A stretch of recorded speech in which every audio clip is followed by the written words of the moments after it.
Group of elites because we believe they can better tell us how to live than we can tell ourselves. And sometimes we need to get jerked into reality and realize that that is not a good idea. No time in the history of the state of Indiana is it more evident that in this present crisis, government is not the solution to the problem, government is the problem, than today in Indiana.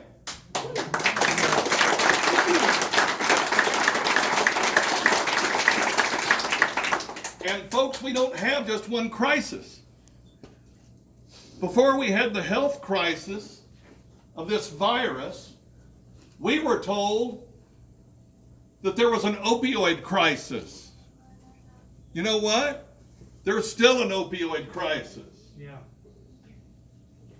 Now we have a public health crisis, especially in our nursing homes and long-term care facilities, where the vast majority of the people who have died from this virus lived. Oh, yeah. We have an economic crisis that is unparalleled in my lifetime.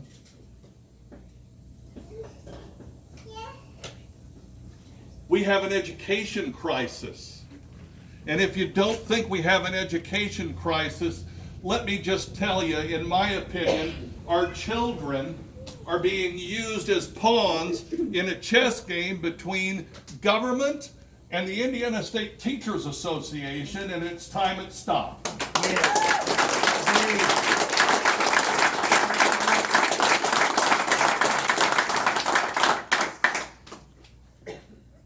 Education is not a political issue.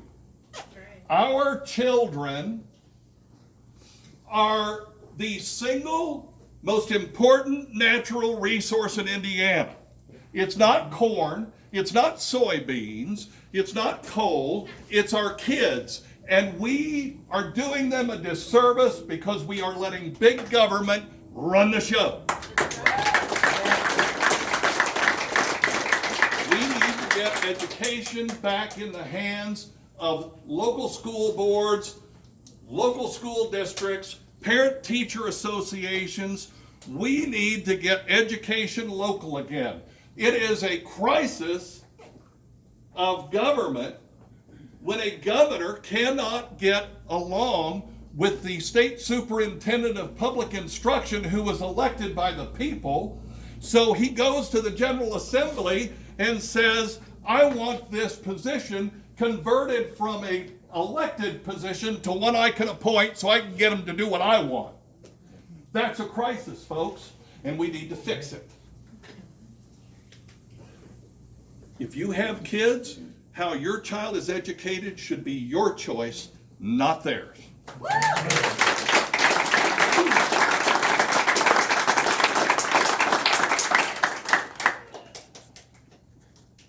We have a financial crisis in our government. There have been, over the past 3.5 years, numerous instances of fraud and misuse of taxpayer money. And when those things are brought to light, the governor's administration say, the governor wasn't involved in that. The governor didn't know about that. Who's running the show? Exactly. If he's not involved, who is? The job of the governor is outlined in the state constitution, and he is supposed to be responsible for overseeing the 53 or 54 agencies, which boggles my mind. Not only is it big government, but they brag about it. We have over 50 state agencies. And now he wants to add more members to his cabinet. He wants to add more bureaucratic overhead into the state. And yes, we absolutely need to do a better job with race relations, gender relations, sexual orientation relations, age discrimination. All those things are real. And we need to do a better job. But it is completely and utterly dismissive and arrogant to say, I've been in charge for 3.5 years, and if you'll reelect me, I'm going to add more bureaucratic overhead to try to fix this problem I've ignored for the last 3.5 years. That's just wrong. That's pandering to you because he doesn't think you're smart enough to look and go, if you thought it was really a problem, why didn't you fix it before? We have a state government today that spends Indiana taxpayer money on corporations outside this state. When DCS had problems and they wanted to figure out how to fix the Department of Child Services, they brought in a consulting company from Georgia and paid them over $1 million. Are you telling me there's no one within the state of Indiana who can fix our own problems? And if we need somebody from Georgia to come in and tell the governor how to fix what he is supposed to be in charge of, maybe we need to get somebody from Georgia to come to be governor. Yeah. I'm being sarcastic. Hey, it's true. We need to put government back in its place. Better government, not bigger government. He stole that from me.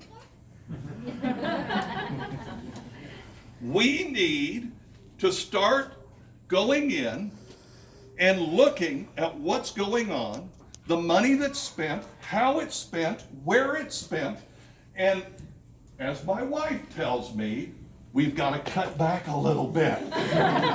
Thank you. People say all the time, you want to do away with the individual income tax in Indiana? How will we pay for things? It's not the only tax.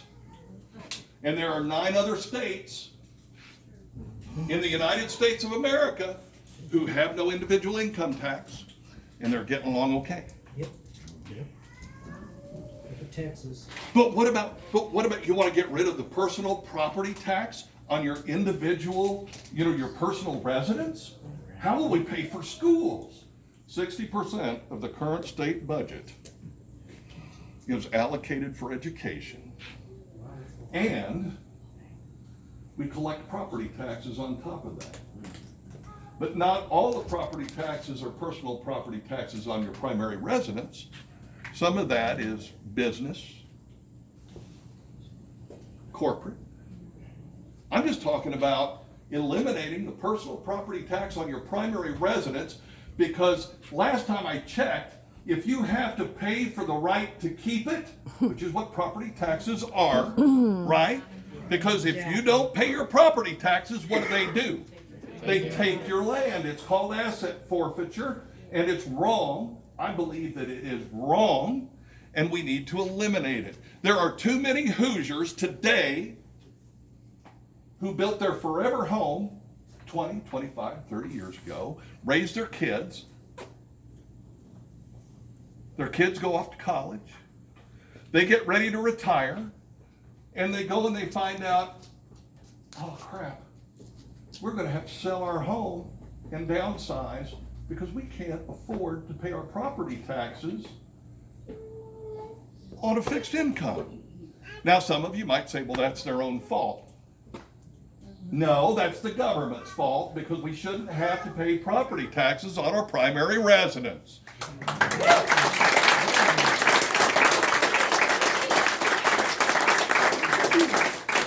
And when people say, well, how are you going to pay for the roads? Let's trim some of the fat. There's an awful lot of money going to somebody that probably doesn't need it. And I'm not talking about people on public assistance. I'm talking about corporations that are bleeding tax revenue from the state because they get a vendor contract and they bid way down here. And once they win the contract, that's when the change requests start going in. Oh, I'm sorry, we didn't realize you also wanted this to work, so now you're going to have to let us do all these things, and that's going to make it so that one day you've got a $30 million contract. The next thing you know, 4 years later, it's at $180 million. They still haven't delivered the product that they were supposed to deliver. And in many cases, they're delivering an existing product, getting paid for that, while they're jacking it up over here. And it goes on all throughout the state. I am against, personally, statewide standardized testing. We pay $45 million every 3 years for statewide standardized testing. 2 years ago, we didn't use it because after they administered the test, they realized that the scores didn't look right. So we're not gonna use the scores. But we paid the $15 million. This year, I don't know if you heard, there's a pandemic. So they sent the kids home for e-learning at the end of the school year, which means they didn't do iLearn. But we paid the $15 million. Oh, we pay our bill. Didn't you know we have a AAA credit rating in Indiana? We pay our bills. We've got a $2 billion, or we had, a $2 billion surplus. Do you know that President Calvin Coolidge once said, if you collect more taxes than what you need, it's robbery.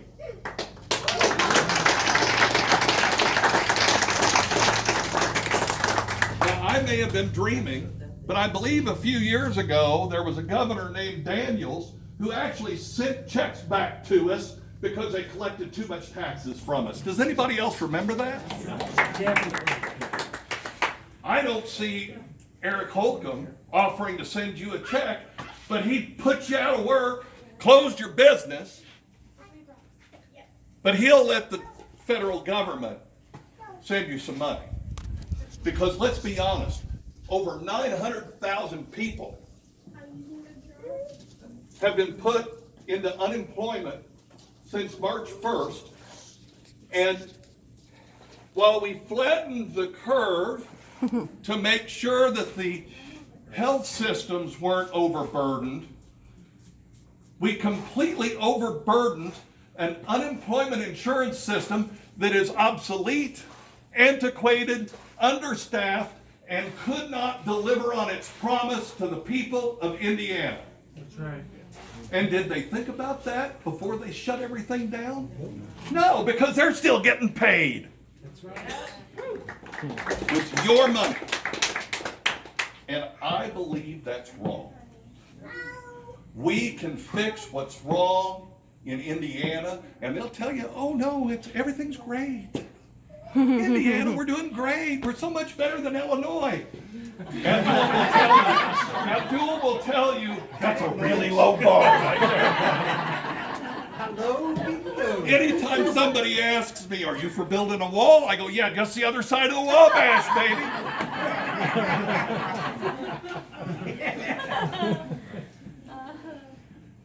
baby. We are in crisis in Indiana.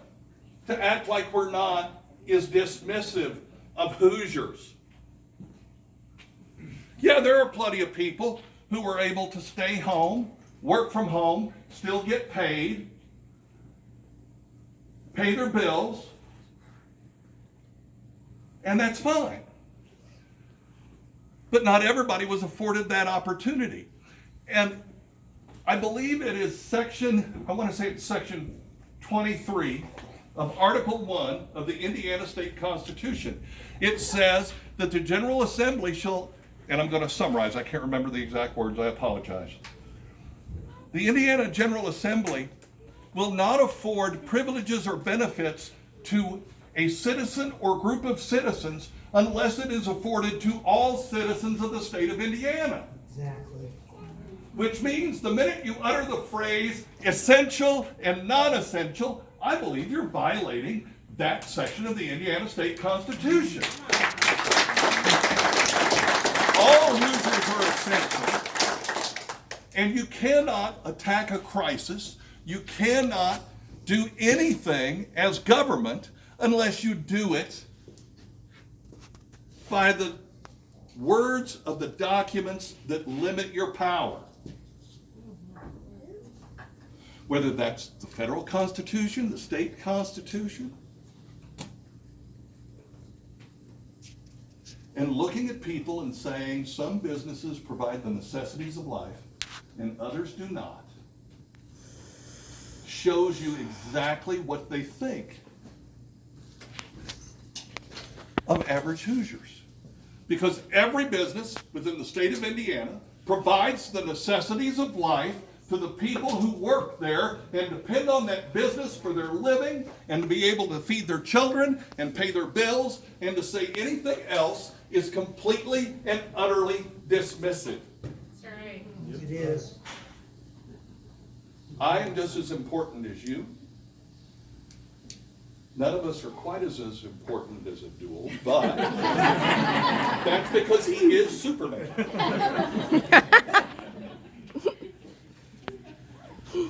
But it is extremely important that we understand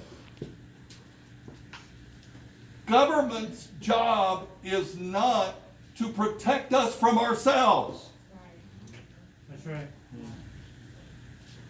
In the Declaration of Independence, Thomas Jefferson said, he talked about life, liberty, and the pursuit of happiness. And then he said something very important, that to secure these rights, governments are instituted among men. Not to determine who's essential and who is not. Not to determine which businesses should have to do curbside service and which businesses are safe to walk through.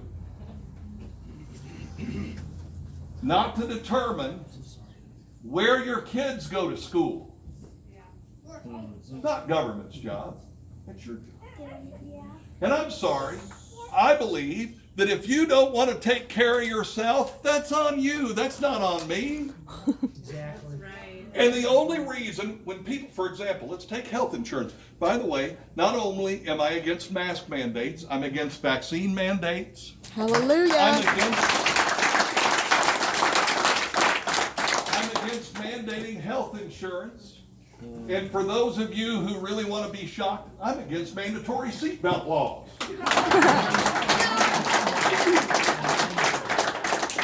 Because all of those things are designed to protect the profits of large corporate entities. It's got nothing to do with you. Because if they cared about your health, they would have outlawed cigarettes before I started smoking in 1982. I don't smoke anymore. You're waiting on me to say I don't smoke any less either, aren't you?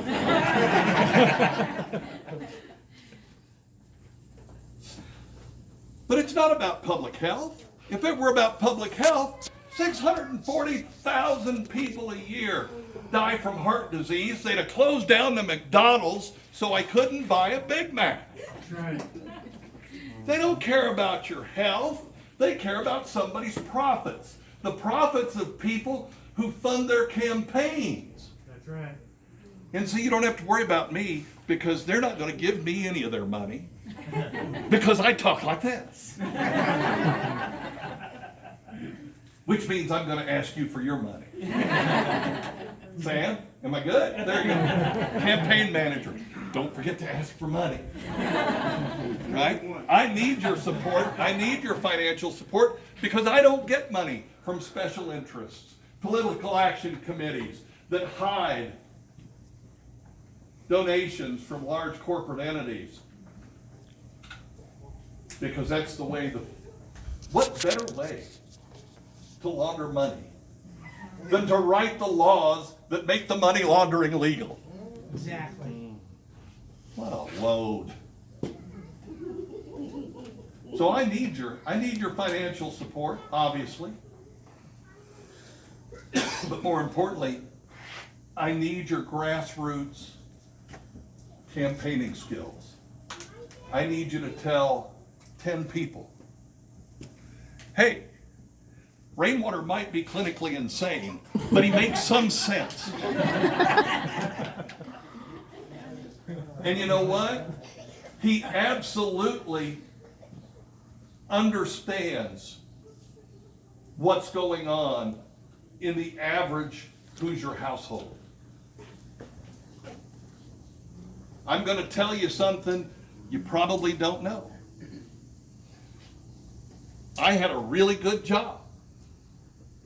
I was making good money, working for a health system in the state of Indiana.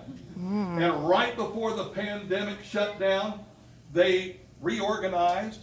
They got rid of my boss's boss, my boss, and then they got rid of me. And for the last 6 months, I've been paying my bills driving Uber and Lyft, baby, because that's what we do in Indiana. We go out and do what we have to do to get the job done. So when people compare me to the two big government guys, because they're both the same, they're two sides of the same Twix bar. They're for big government. And when somebody tries to compare me, you can tell them, oh no, Rainwater's broke. Rainwater's not a venture capitalist, and he certainly doesn't have $8 million in his campaign fund.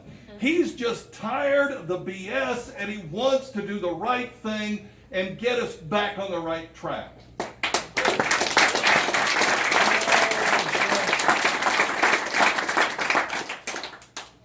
Folks, in modern politics, I got no business being here. Which is why I can say with absolute certainty, a vote for Rainwater is a vote for all of us.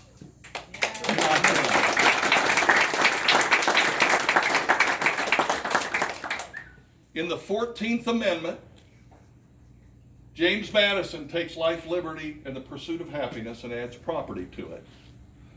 And so I've taken that and I've added my own little twist to the end of it. And I'm going to close with this. I believe in life, liberty, property, and the pursuit of happiness as defined by you, not them. Thank you, folks.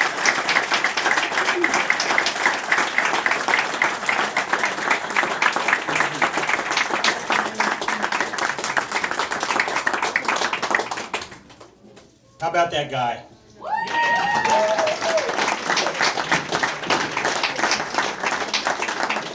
I just want to again once thank Brett and Shonda Reinhardt for graciously allowing us to use their facility today. We certainly appreciate it. As Don mentioned, they're not doing weddings right now, but if they resume weddings at some point in time and you have somebody that you're looking at seriously, it's a great facility.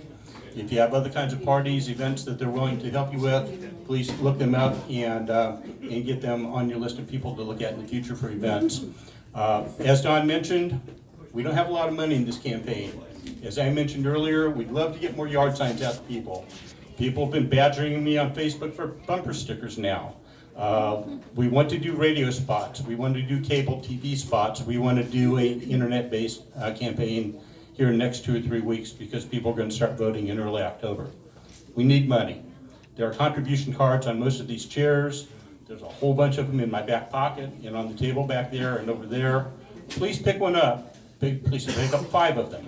Take them home. If you like what Don said, if you like what Will said earlier and what Rob said before him, there's only one person to vote for, one campaign to vote for in Indiana for governor and lieutenant governor, and that is the Libertarian Party candidate, Don Rainwater. It's been a long day, sorry about that. And we appreciate your votes, we appreciate your money, we appreciate your help, and we really appreciate you coming out on a beautiful Indiana August day like this to listen to Don and the other people, and we will see you again soon.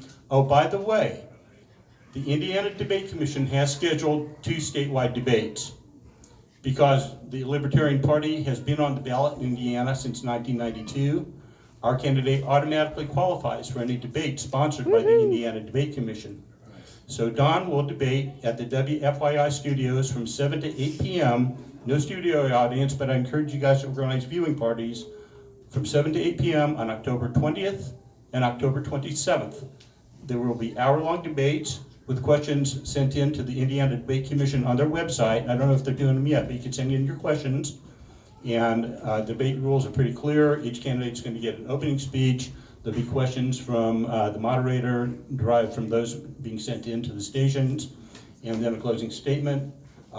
Each candidate will get equal time. Usually they put the Libertarian Party candidate in between the other two guys because we're the reasonable people in the middle. Please watch, please listen, please encourage other people to do so. And if you haven't voted by October 20th or 27th, please vote for Don Rainwater on November 3rd. Thank you.